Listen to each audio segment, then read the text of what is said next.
kudenga msodzi pamatama ose. Kwa mkwasha wangu zviwe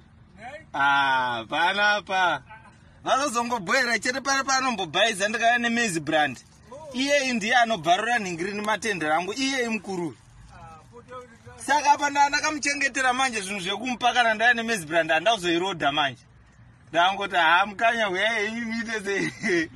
mutore aiwa kakuvhunduka karipoko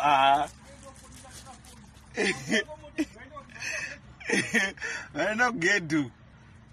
ndati tigara pasiti seawe tiuje apa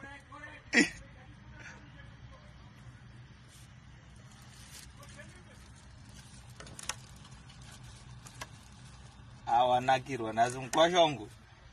izvi ndezvechirungu zvandekupasa izvi ndezvekutoja chaizvo kuja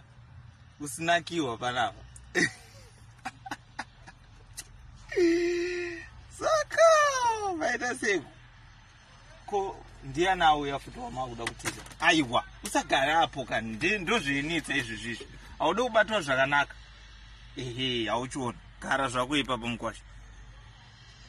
kana kubuda munobuda zvakanaka zvokusiya bvanganyora zvinhu zvamunoita mazai angu paya mukasiya mamwaya pamubhedha handauzvifarira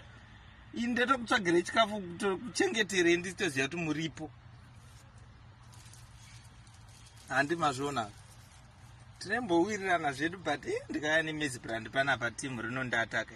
una kuda kurwa mwana zvenaka zvese kana unenge uchingoda kuti zvirambe zviri zvako iwe iwe mudhara iwe kaiwe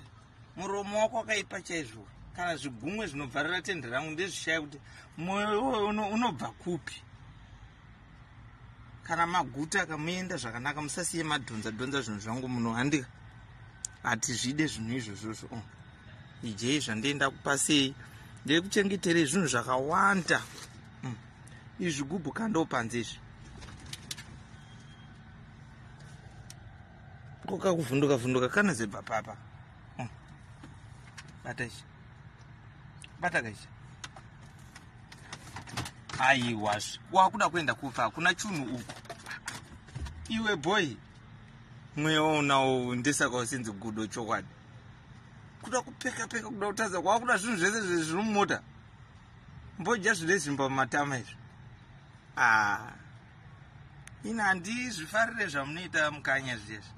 muchibharira tende rangu ndauya pano apa ndakuchengeterei chikafu ndauya naye ndatoziziva kuti muripo panapa iye kudai matende angu iye ndesaka munyo ndisizouya